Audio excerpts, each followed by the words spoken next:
The modern world thrives on reaction. Every sound, every opinion, every message demands your attention. You're expected to care about everything. What others say, how they see you, what they post, what they think. But the more you care, the less you live. You start losing yourself in things that were never yours to control. The Stoics knew this long before our time. They understood that true strength lies not in caring about everything, but in caring only about what truly matters. Learning to not care doesn't mean becoming cold or detached from life. It means becoming selective, calm, and free. It's about mastering your focus so deeply that chaos no longer owns your peace. Today, we'll explore 7 Stoic principles to help you stop caring about the trivial, let go of what no longer serves you, and walk through life unshaken. 1. Control what you can. Release what you can't. At the heart of Stoicism lies one eternal truth. There are things within your control and things beyond it. Epictetus began his entire philosophy with this principle. Some things are up to us and some are not. That line contains the key to peace. Your thoughts, choices, actions, and values, those belong to you. The weather, other people's behavior, their opinions, and the past, those never did. Yet most of our suffering comes from trying to control what we never could. You replay conversations in your mind, trying to fix what's already happened. You worry about people's opinions, trying to manage perceptions that were never yours to own. The Stoic mind cuts through this confusion like a sword. It asks, is this under my control? If the answer is yes, act with intention. If it's no, let it go without resistance. This single mental division ends most emotional storms before they start. Letting go is not weakness, it's wisdom. It's the realization that your energy is too sacred to waste on what cannot be changed. The Stoic doesn't fight the river, he learns to steer his boat within its flow. 2. Change your perception, change everything. Marcus Aurelius wrote, "You have power over your mind, not outside events. Realize this, and you will find strength. Life is neutral. It's your interpretation that decides whether something is a blessing or a curse. When someone insults you, you can see it as an attack or as proof of your composure. When a relationship ends, you can call it loss or freedom. When life challenges you, you can label it punishment or training." The Stoic mind bends reality by changing perception. Every time you react emotionally, you surrender control. Every time you pause and choose a new meaning, you reclaim it. The Stoics taught that suffering often comes not from events, but from judgment. So, train yourself to see the world as it is, not as your fear paints it. The next time you feel overwhelmed, try this. Step back, take a deep breath, and look at the situation as if you were advising a friend. Suddenly, emotion fades, and wisdom steps forward. That's Stoicism in action, seeing clearly when others panic. 3. Practice voluntary discomfort. Seneca taught that comfort weakens the spirit. He practiced sleeping on the floor, fasting, and walking without shoes, not because he loved suffering, but because he wanted freedom from fear. Every time you avoid discomfort, you strengthen your dependence on ease. But when you choose discomfort deliberately, you grow stronger than it. The Stoic mind knows that pain is not the enemy, it's the trainer. It teaches patience, discipline, humility, and endurance. Try it yourself.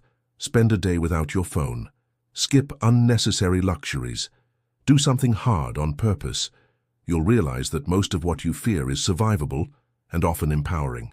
The man who has learned to handle hunger, loneliness, rejection, or boredom without breaking has learned the art of peace, because when you no longer fear discomfort, the world loses its control over you.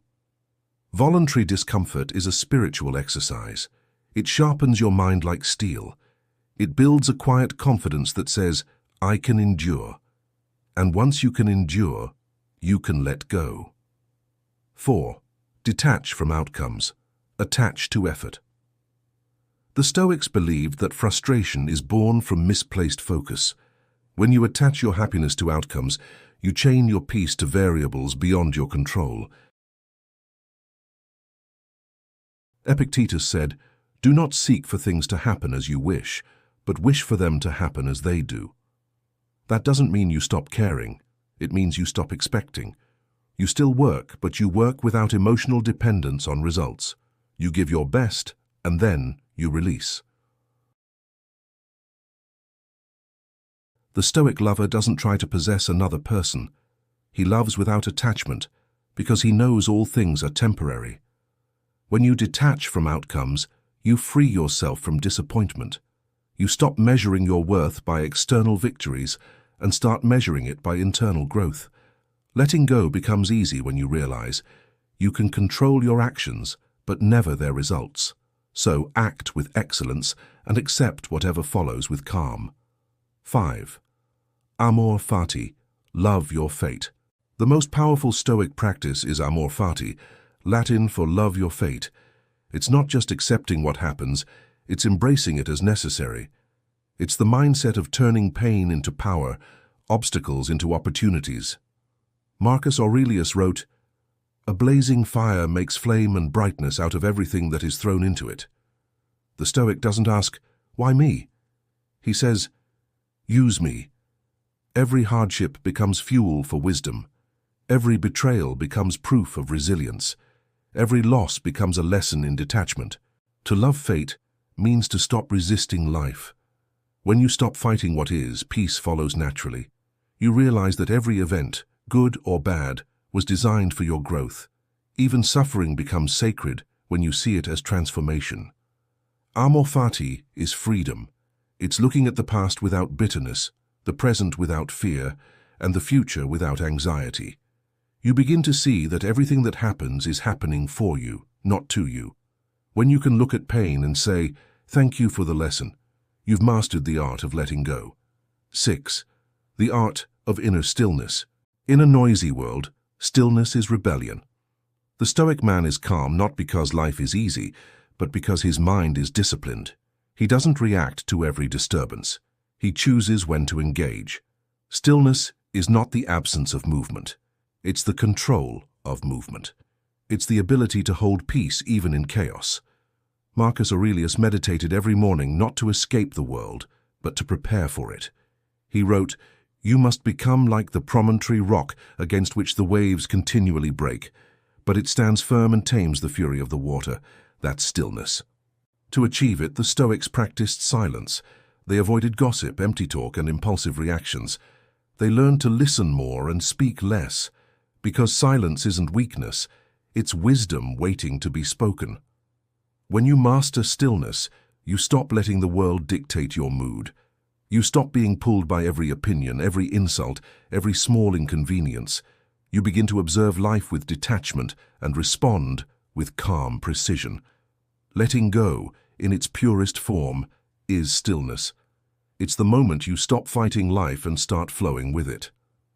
7. Remember, everything is temporary. The Stoics meditated daily on death and impermanence, not out of morbidity but gratitude. They reminded themselves that every moment, every breath, every connection is fleeting. Marcus Aurelius wrote, "Soon you will have forgotten all things, and all things will have forgotten you."